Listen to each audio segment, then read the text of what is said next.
हनुमानगढ़ी में इन्होंने तो वहां नमाज भी पढ़वाने का काम किया था।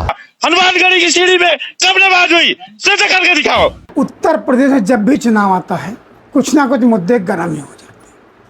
मुख्यमंत्री योगी आदित्यनाथ के बयान पर एक तूल पकड़ लिया है कि अयोध्या में प्रभु हनुमान की सीढ़ियों पर नमाज पढ़ी गई। जो ये लोग आस्था की बात करते हैं, याद करो ना, इन्होंने तो हमारी पवित्र हनुमानगढ़ी में इन्होंने तो वहां नमाज भी पढ़वाने का काम किया था। आप सोचो,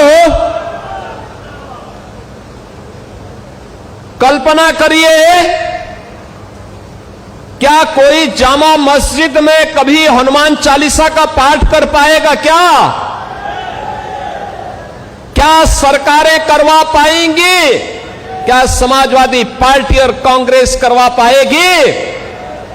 अगर नहीं करा पाएगी तो ये पाप क्यों करवाया गया था? अयोध्या में हनुमानगढ़ी की सीढ़ियों पर नमाज पढ़वाने का पाप क्यों करवाया गया था? सबूत नहीं है उनके पास।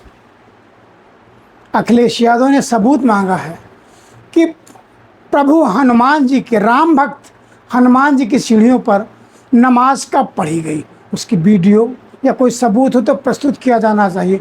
मिथ्या वचन देकर एक योगी को मिथ्या बात कहकर गुमराह नहीं करना चाहिए। कि बात को झूठी तरीके से प्रस्तुत कर रहे हो, झूठ बोलते हो। कहा हनुमानगढ़ी की सीढ़ी में कब नमाज हुई, सिद्ध करके दिखाओ।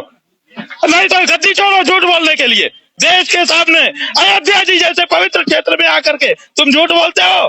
कब हुई सीढ़ी में नमाज, बताओ, बोलो, कब हुई? ये बताओ, अयोध्या में हनुमानगढ़ी की सीढ़ी में कब नमाज हुई? झूठ है, सरासर झूठ है। झूठ बोलने के लिए आदित्यनाथ को गद्दी छोड़नी चाहिए। अयोध्या का अपमान किया है। अयोध्या में आकर के हनुमान जी की सीढ़ियों के बारे में ऐसा झूठ बोला उस आदमी ने। ये अपराध है, हनुमान जी का अपराधी है वो। हम कल जाएंगे हनुमानगढ़ी के 8 पट्टी के महंतों से अनुरोध करेंगे कि इस व्यक्ति को बैन करिए कि ये इस सीढ़ी पे कभी पांव ना रख सके। अगर वो करेंगे तब तो हम दोबारा दर्शन करने आएंगे, नहीं तो उस मंदिर में दर्शन करना भी हम छोड़ देंगे। ये भी हम बता रहे हैं, ऐसे नहीं है।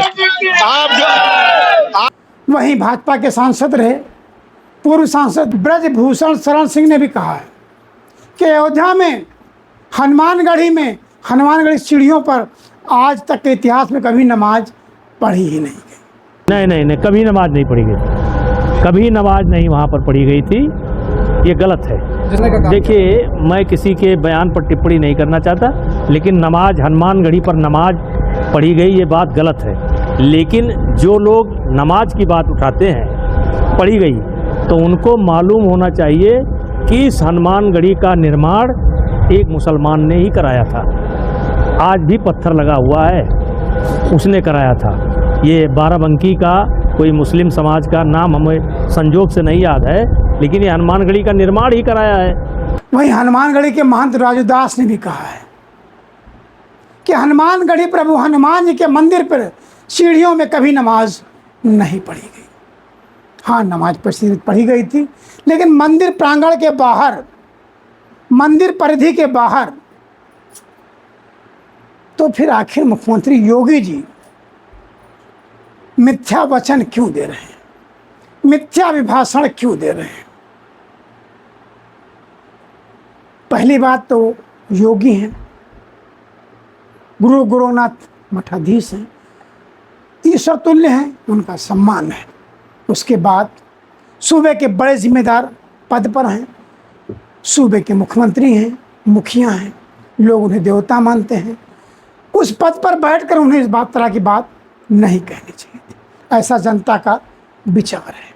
अगर हाँ पढ़ी गई तो फिर उस पर सबूत प्रस्तुत करना चाहिए। कई बार आपने ये भी देखा होगा किस तरह के बयान आते हैं कि जो राम को मानते नहीं हैं, जो राम के अस्तित्व को मानते नहीं हैं, आज वो राम की बात करते हैं। जिन्होंने राम पर गोलियां चलाई हैं, आज वो आस्था की बात करते हैं। अगर आपको पता है कि उन्होंने राम भक्तों पर गोलियां चलाई थी, तो उन पर लीगल कार्रवाई होनी चाहिए, जरूर होनी चाहिए। जनमानस की मांग भी है, खाली मिथ्या वचन कहकर नहीं छोड़ देना चाहिए। कानून सबके लिए बराबर है, कोई भी। तो इस पर राजनीतिक तूल पकड़ लिया। आज अयोध्या गर्म है, अयोध्या के मुद्दे गर्म। एक तरफ चढ़ावा चोरी की बात होती है, टिन्नू यादव, मनीष यादव जेल में होते हैं, वहीं दूसरे पंडित जी जेल से बाहर होते हैं। चोरी एक, सजा अलग अलग, आखिर क्यों? सवाल है मेरा नहीं, देश की जनता का। अगर रक्षा की भक्षक बनेगा तो सब शामिल है उसमें, कोई एक नहीं। सबको जेल जाना चाहिए, सबको जेल में होना चाहिए, वो कोई भी हो, XYZ। तो इस मामले पर कई सारे राजनीतिक दल भी अपनी अपनी बात रख रहे हैं। खैर वास्तविकता क्या है, जांच के बाद निकल कर सामने आएगा। लेकिन राजनीति गर्म है। हनुमान जी की सीढ़ी पर नमाज की बात हो, हनुमान जी को दलित कहे जाने की बात हो, चढ़ावा चोरी की बात हो, ये सब भक्तों के हाथ में है, कानून के हाथ में है। इसका भक्त फैसला 27 में करेंगे, कानून कब करेगा इसका मुझे नहीं पता है। खैर तब तक के लिए आप देखते रहिए निष्पक्ष दस्तक।